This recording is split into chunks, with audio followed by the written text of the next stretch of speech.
वैशाख मास महात्म्य कथा अध्याय 8। हरे कृष्णा। राधे राधे दोस्तों, आप सभी का दिन शुभ और मंगलमय हो। इसी शुभ मंगल कामना के साथ आज की वीडियो का शुभारंभ करते हैं। तो आज की वीडियो में आप लोग सुनेंगे वैशाख मास महात्म्य का 8वां अध्याय, दक्ष कन्या सती तथा महादेव शिव का पावन आख्यान।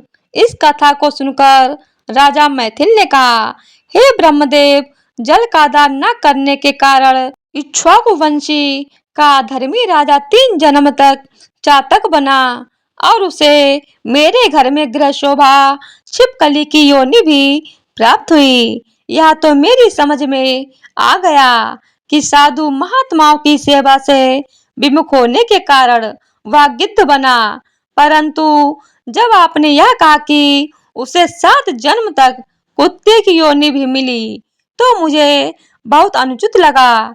कृपया मेरे इस संशय को दूर कर दें। राजा के इस प्रश्न को सुनकर श्रुति देव जी बड़े प्रसन्न हुए और उसकी प्रशंसा करते हुए कहने लगे, हे नृप श्रेष्ठ, हे निष्पाप, तुमने जो प्रश्न किया है वह अत्यंत सुख देने वाला है। मैं तुम्हारे इस प्रश्न का समाधान करते हुए वे बातें बताऊंगा जो कभी कैलाश पर्वत के शिखर पर भगवान महादेव ने देवी पार्वती जी से कही थी। देवी पार्वती के प्रश्न करने पर भगवान महादेव जी बोले, हे प्रिय, समस्त लोकों की रचना होने के बाद उनकी 2 प्रकार की स्थिति बनी, पारलौकिक और ऐहिक। हे महाभागे, जल सेवा, अन्न सेवा और औषधि सेवा इस लोक की स्थिति के हेतु होने के कारण ही ऐच्छिक है। परलोक की स्थिति के हेतु साधु सेवा, विष्णु सेवा और धर्म सेवा ऐहिक हेतुओं के करने से तत्काल धन संपत्ति आदि की प्राप्ति होती है। अप्रिय बातें कहना भी दुख का कारण होता है। इस विषय में तुम एक पाप नाशक प्राचीन इतिहास सुनो। यज्ञ के लिए दीक्षित होकर दक्ष प्रजापति एक बार भगवान शिव जी को बुलाने के लिए कैलाश पर्वत पर गए। उन्हें आया देखकर भी दक्ष की ही भलाई का विचार करके भगवान शिव ने उठकर उनका आदर नहीं किया। भगवान महादेव ने सोचा कि मैं समस्त देवताओं का गुरु हूँ। स्वामी यदि सेवक के लिए पति, यदि पत्नी के लिए और गुरु यदि शिष्य के लिए आसन छोड़कर आदर दिखाते हैं तो उनकी आयु, तेज, बल, धन, यश और पुरुषार्थ सभी नष्ट हो जाते हैं। इसीलिए महादेव जी ने सोचा कि यदि मैं अपने प्रिय ससुर दक्ष के लिए आसन को छोड़कर उठता हूँ तो उनकी हानि होगी। इसी कारण वे अपने आसन पर ही बैठे रहे।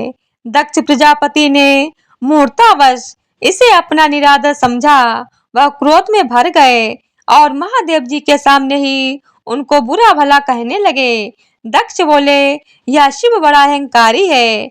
इसके पास केवल एक बूढ़ा बैल है, गले में हड्डियों की माला पहनता है, शमशान में रहता है तथा सर्पों के आभूषण हैं। इसके साथ ही भूत, प्रेत, पिशाच तथा दुष्ट योनि जीव है। दुरात्मा नारद के कहने पर ही मैंने इसे अपनी कन्या दे दी थी, परंतु अब सती से भी मुझे कोई संबंध नहीं रखना है। इस प्रकार नाना प्रकार के अपशब्द कहकर दक्ष ने महादेव जी का अपमान किया तथा उन्हें और पार्वती को अपने यज्ञ का निमंत्रण भी नहीं दिया। वे जैसे आए थे वैसे ही लौट गए।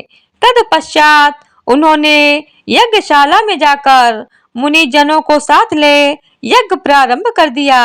वे निरंतर भगवान शंकर की निंदा करते रहे।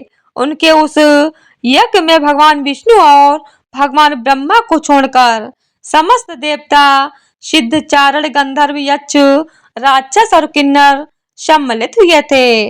यज्ञ में सभी को जाता हुआ देखकर सती का मन भी चंचल हो उठा और वह पिता के उत्सव को देखने तथा परिवारी जनों से मिलने के लिए विकल हो गई।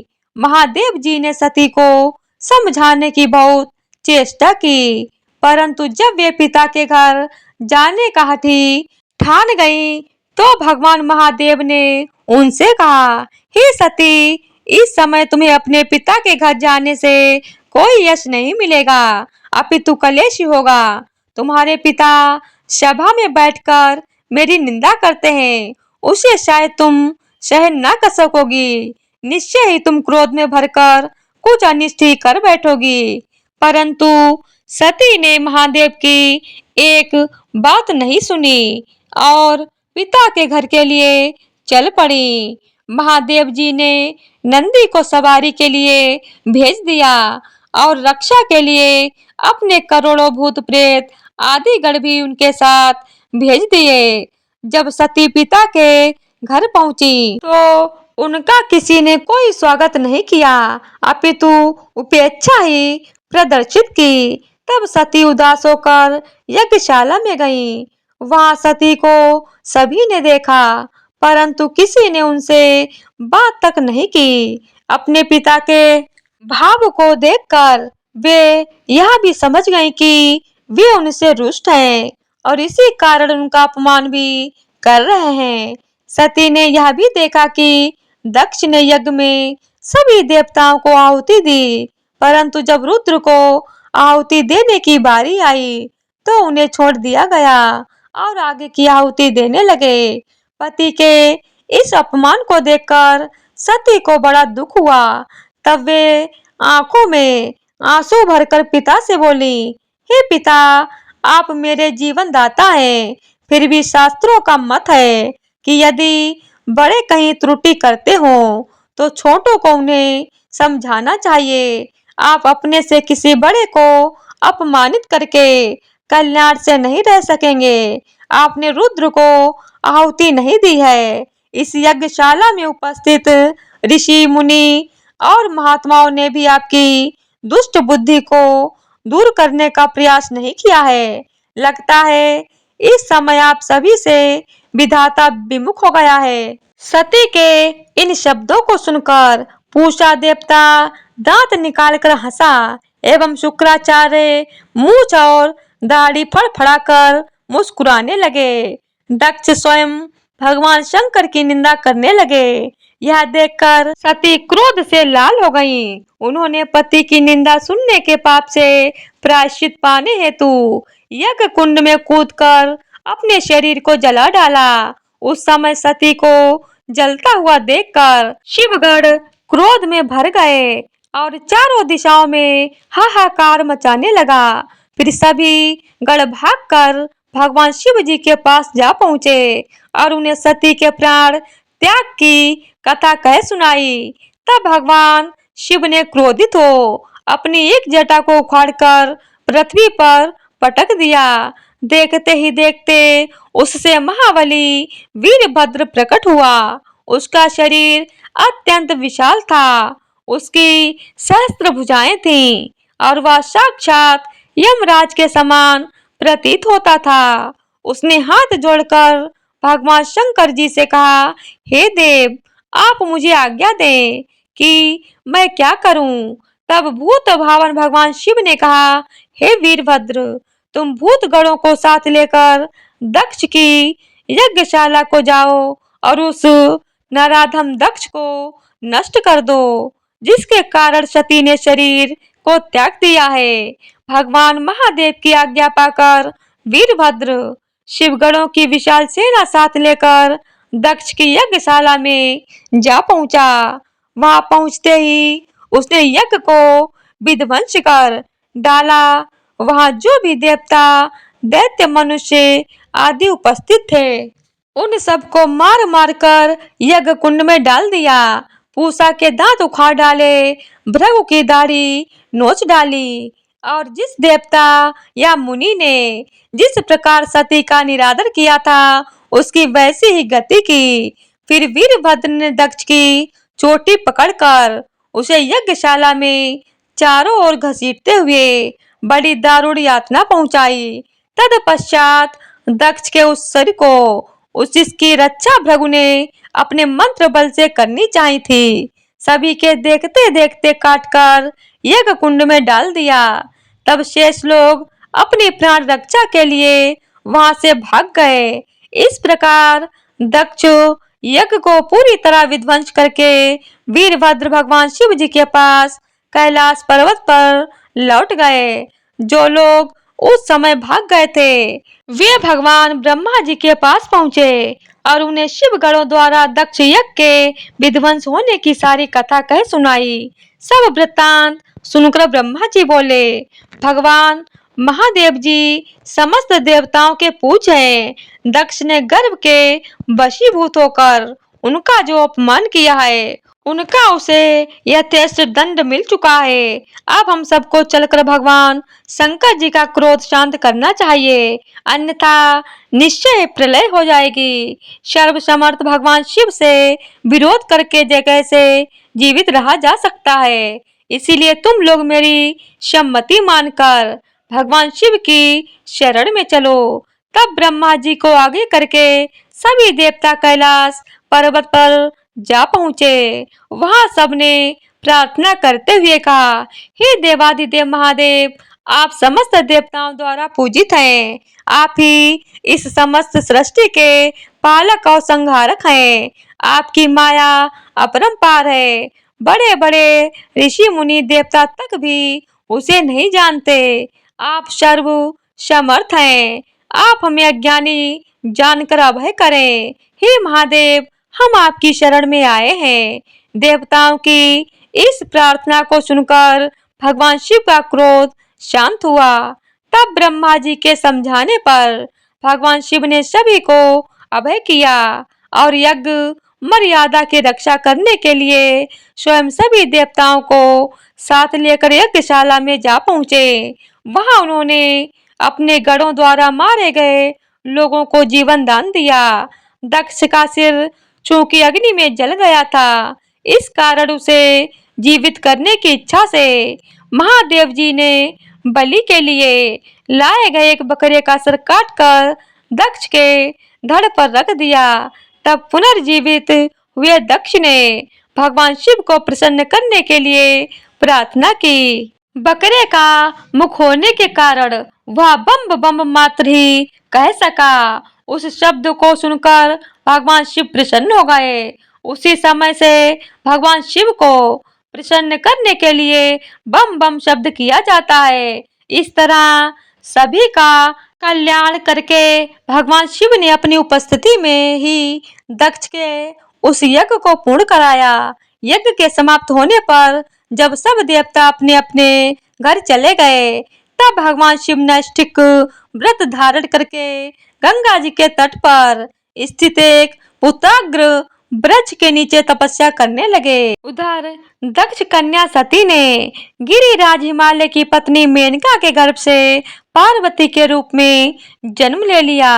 वह कन्या धीरे धीरे हिमालय के यहाँ बढ़ने लगी। उसी समय तारकासुर नामक एक महाबली दैत्य ने जन्म लेकर परमेष्ठी ब्रह्मा जी को प्रसन्न करने की इच्छा से घोर तप किया। उसकी तपस्या से प्रसन्न होकर ब्रह्मा जी ने उसे यह वरदान दिया कि तुझे महादेव जी का पुत्र ही मार सकेगा। संसार में अन्य कोई देवता, दैत्य अथवा मनुष्य नहीं मार सकता। इस वरदान को पाकर वह राक्षस बड़ा प्रसन्न हुआ और देवताओं को सताने लगा। उसने इंद्र को स्वर्ग से मार भगाया तथा स्वयं इंद्र बनकर स्वर्ग का सुख भोगने लगा।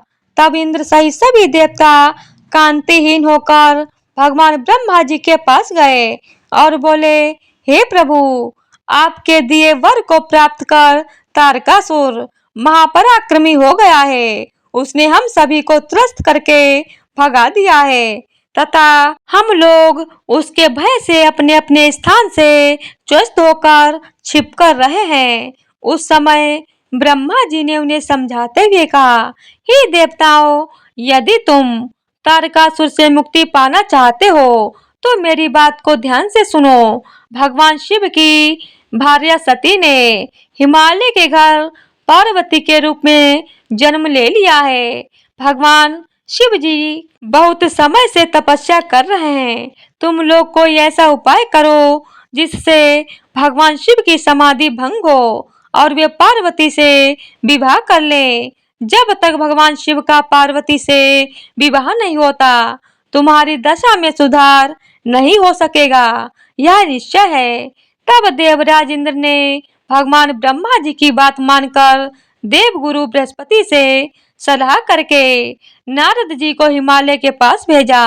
नारद जी ने जाकर हिमालय को पार्वती के पूर्व जन्म का वृत्तांत कह सुनाया और कहा, हे राजन, तुम्हारी कन्या पूर्व जन्म में दक्ष कन्या सती थी। इसका विवाह भगवान महादेव के साथ करो, तभी सबका कल्याण होगा। फिर इंद्र ने कामदेव को बुलाकर उसे भगवान शिव की समाधि भंग करने का आदेश दिया।